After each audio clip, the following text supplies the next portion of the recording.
കളരിപ്പയറ്റിലെ നോക്കുമർമ്മം ചുണ്ടുമർമ്മം എന്ന് പറയുന്ന മെയ്ത്ത് ഉണ്ടാക്കാലം എന്ന് പറയുന്ന അതിപ്രധാനമായിട്ടുള്ള 2 മർമ്മപ്രയോഗങ്ങളുണ്ട്.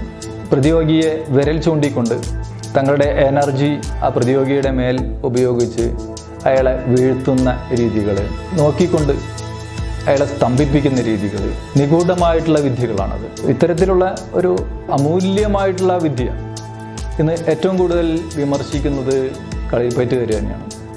കാരണം അതിൻ്റെ അറിവില്ലായ്മ തന്നെയാണ്.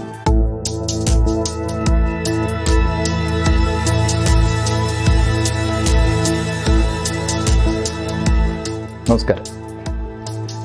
കളരിപ്പയറ്റിൽ നോക്കുമർമ്മം ചുണ്ടുമർമ്മം അതിനെ ചൊല്ലി ഒരുപാട് തർക്കങ്ങൾ ഒരുപാട് കാലങ്ങളായിട്ട് നടന്നുകൊണ്ടിരിക്കുകയാണ്.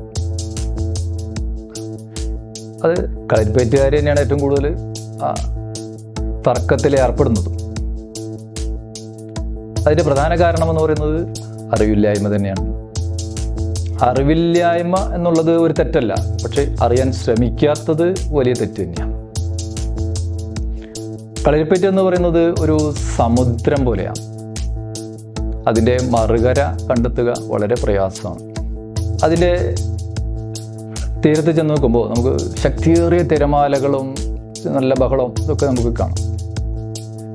അതാണ് കളരിപ്പയറ്റിലെ പയറ്റുമുറകൾ എന്ന് പറയുന്നത്. അതതിൻ്റെ ആഴങ്ങളിലേക്ക് പോയി കഴിഞ്ഞാൽ അവിടെ വളരെ ശാന്തമാണ്. വളരെ വളരെ വിലപിടിപ്പുള്ള പലതും അവിടെ ഉണ്ട് താനും. കടലിൽ നിന്ന് 2-4 കുടം മുക്കിയെടുത്തിട്ട് പറയുകയാണ് കടൽ മുഴുവൻ ഞാൻ വറ്റിച്ചു എന്ന് പറയുന്നത് പോലെയാണ് പലരും കളരിപ്പയറ്റിലെ കുറിച്ച് പറയുന്നത്. മുഴുവൻ ഞാൻ പഠിച്ചു എന്നുള്ള രീതിയിലൊക്കെ. അപ്പോൾ നമ്മളെ ശരീരത്തെക്കുറിച്ച് നമ്മൾ പഠിക്കുമ്പോൾ ആഴത്തിൽ പഠിച്ചു പോകുന്ന ആളുകൾക്ക് മനുഷ്യൻ്റെ ശരീരത്തെക്കുറിച്ച് നന്നായിട്ട് പഠിക്കാനുണ്ട്. അത് 2 തരം ശരീരങ്ങളെയാണ് പ്രധാനമായിട്ടും നമുക്ക് പഠിക്കാനുള്ളത്. ഒന്ന് ഈ കാണുന്ന സ്ഥൂല ശരീരവും മറ്റൊന്ന് നമുക്ക് കാണാൻ കഴിയാത്ത സൂക്ഷ്മ ശരീരവും. ഒരു മനുഷ്യൻ മരിച്ചു കിടക്കുമ്പോൾ അയാളുടെ കണ്ണ് ചിലപ്പോൾ ഒരു പക്ഷെ തുറന്നിരിക്കുന്നുണ്ടാവും, പക്ഷെ കാഴ്ച ഉണ്ടാവില്ല. ചെവി അതിൻ്റെ കേൾവി, മൂക്ക് ശ്വസനം, നാക്ക് അതിൻ്റെ രുചി, ഇങ്ങനെ അതെല്ലാം ഉള്ളത് അത് ആ ശരീരത്തെ വിട്ട് പോയിരിക്കുന്നു. ആ സൂക്ഷ്മ ശരീരം വിട്ടു പോയതുകൊണ്ടാണ് ഇതെല്ലാം നഷ്ടപ്പെട്ടു പോയത്. അപ്പോൾ ഇതെല്ലാം ഇരിക്കുന്നത് സൂക്ഷ്മ ശരീരത്തിലാണ്. അപ്പോൾ ആ സൂക്ഷ്മ ശരീരത്തെക്കുറിച്ചുള്ള ഡീപ്പായിട്ടുള്ള പഠനം വളരെ വളരെ അത്യാവശ്യമാണ് നമുക്ക്. ആ സൂക്ഷ്മ ശരീരത്തിൽ തന്നെയാണ് ആത്മീയ ആധാരചക്രങ്ങളുള്ളത്. ആ ആധാരചക്രങ്ങളിൽ അതിൽ ധനഞ്ജയൻ എന്ന് പറയുന്ന വായുവിനെ മൂലാധാരത്തിൽ ഒളിപ്പിച്ചിട്ടാണ് സമാധി, യോഗികളൊക്കെ സമാധി സ്റ്റേജിലെത്തുന്നത്. സ്വയമായിട്ട് ശരീരത്തെ, ഈ ശരീരത്തിൽ നിന്ന് പ്രാണനെ വേർപെടുത്തുന്ന, സുഖകരമായിട്ട് അല്ലെങ്കിൽ സ്വന്തം ഇഷ്ടപ്രകാരം മരണത്തെ കൈവരിക്കുന്ന രീതി. ഇത് ഈ വായുവിനെ സ്വയമേവ നിയന്ത്രിച്ചുകൊണ്ട് ചെയ്യുന്നതാണ്.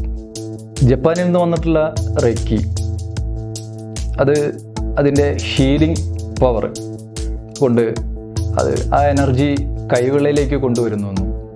ആ എനർജി ഉപയോഗിച്ച് നമുക്ക് വിദേശത്തോ അല്ലെങ്കിൽ മറ്റു നമ്മൾ നേരിൽ കാണാത്ത ആളുകളെ പോലും ഹീല് ചെയ്യാൻ കഴിയുമെന്നൊക്കെ, അത് ആ കൈവിളയിലൂടെ വരുന്ന എനർജി അത്രയേറെ പവർഫുള്ളാണ് എന്നൊക്കെ ആധുനിക മെഷീനുകളുടെ സംവിധാനത്തോടെ കണ്ടുപിടിച്ചിട്ടുള്ളതാണ്.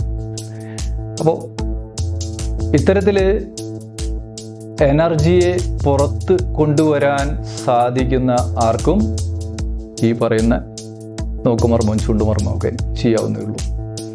ആജ്ഞാചക്രയിലെ ആ എനർജി അത് അകത്തേക്ക് എടുത്താൽ അത് തേടയും, ആ എനർജി പുറത്തേക്ക് ആയാൽ അത് നോക്കുമർമ്മമായി. ഇത്തരത്തിൽ നമ്മളുടെ എനർജി അത് ആർക്കൊക്കെ ശരിയായിട്ടുള്ള വിധത്തിൽ ഉപയോഗിക്കാൻ കഴിയുന്നു, അതിനൊരു മന്ത്രസാധന കൂടി ഉണ്ടെങ്കിൽ അത് വളരെ നിഷ്പ്രയാസം പ്രതിയോഗിയെ, മുന്നിൽ നിൽക്കുന്ന ആളെ കൈ ചൂണ്ടിക്കൊണ്ട് നിർത്താൻ, എതിരാളിയെ അതുപോലെ നോക്കുമർമ്മം ഉപയോഗിച്ചുകൊണ്ട്, മെയ്ത് ഉണ്ടാക്കാലം എന്ന് പറയുന്നത്, ആ നോക്കുമർമ്മം ഉപയോഗിച്ചുകൊണ്ട് എതിരാളിയെ സ്തംഭിപ്പിച്ച് നിർത്താനൊക്കെ കഴിയുന്ന തരത്തിലുള്ള ആ കഴിവുകൾ ആർക്കും ഈ പറയുന്ന രീതിയിൽ ഒരുപാട് കാലത്തെ പരിശ്രമം വേണ്ടി വരും. പക്ഷേ അങ്ങനെയുള്ളവർക്ക് ഇത് വളരെ നല്ല രീതിയിൽ നേടിയെടുക്കാൻ സാധിക്കുന്നുള്ള കാര്യത്തിൽ യാതൊരു തർക്കവുമില്ല. ഇനി ഇതിനെ ചൊല്ലി മറ്റൊരു തർക്കമുള്ളത്, അങ്ങനെ സിദ്ധി നേടിയിട്ടുണ്ട് എന്ന് പറയുന്നവർ മറ്റുള്ളവരുമായിട്ട് അംഗത്തിന് തയ്യാറാവണം എന്നുള്ളതാണ്, അല്ലെങ്കിൽ എന്നെ ചെയ്ത് കാണിക്കുക എന്ന് തുടങ്ങിയിട്ടുള്ള വെല്ലുവിളികളാണ് പൊതുവെ ഞാൻ കണ്ടുവരുന്നത്. ഞാൻ ചോദിക്കട്ടെ, കളരിപ്പയറ്റിൽ നമുക്ക് ഒരുപാട് പിടികളുണ്ട്, എടുത്തെറിയുന്ന തരത്തിലുള്ള ലോക്കുകൾ, ത്രോസ്, ഇങ്ങനെ തുടങ്ങിയിട്ടുള്ള നിരവധിയായിട്ടുള്ള വിഷയങ്ങളുണ്ട്. ഒരു പൂട്ട് നമ്മൾ അത് ഉപയോഗിച്ച് അതൊരു മർമ്മ പ്രയോഗത്തോടു കൂടി പ്രയോഗിച്ചാൽ ഏത് എതിരാളിയും നമ്മളെ ചൊല്ലിപ്പിടിക്ക് നിൽക്കും, അല്ലെങ്കിൽ നമ്മളെ പൂർണ്ണമായിട്ടും നമ്മുടെ കാൽ കീഴിലാവും. ഇത് സംശയമില്ല കാര്യത്തിൽ. പക്ഷേ അത് ചെയ്താൽ അതിൻ്റെ റിസൾട്ട് ഉണ്ട് എന്ന് വിചാരിച്ചിട്ട് ഈ ലോകത്തുള്ള എല്ലാ ആളുകളെയും നമുക്കത് ചെയ്ത് കീഴ്പ്പെടുത്താൻ പറ്റുമെന്ന് ആർക്കെങ്കിലും പറയാൻ പറ്റും? അങ്ങനെയൊന്ന് അത് പ്രാക്ടിക്കലല്ല. അത് ചെയ്താൽ, കൃത്യമായിട്ട് ചെയ്തു കഴിഞ്ഞാൽ അത് നല്ല രീതിയിൽ വിജയിക്കുന്നുള്ള കാര്യത്തിൽ യാതൊരു സംശയവുമില്ല. അപ്പോൾ സ്വാഭാവികമായിട്ടും കളരി ഗുരുക്കന്മാർ അത് ഇത്തരം വിദ്യകൾ ആരുടെ അടുത്താണ് ചെയ്ത് കാണിക്കുക? ശിഷ്യന്മാരുടെ അടുത്ത് തന്നെയാണ്. സ്വാഭാവികമായിട്ടും ഈ നോക്കുമർമ്മം ചൂണ്ടുമർമ്മം പഠിച്ചിട്ടുള്ള നല്ല അഭ്യാസികൾ, നല്ല ആളുകളെ കാര്യമാണ് ഞാൻ ഈ പറയുന്നത്. എല്ലാവരും നല്ല ആളുകളാണെന്നൊന്നും ഞാൻ പറഞ്ഞിട്ടില്ല. അതിൽ പലതരത്തിലുള്ള ആളുകളുണ്ടാവാം. നല്ല അഭ്യാസികൾ അത് അവരുടെ കഴിവുകൾ കുറേശ്ശെയായിട്ട് വളർത്തിക്കൊണ്ടുവരുമ്പോൾ ഏറ്റവും ആദ്യം പരീക്ഷിക്കുക സ്വന്തം ശിഷ്യന്മാരിൽ തന്നെയാണ്. അതിൽ സംശയമൊന്നുമില്ല.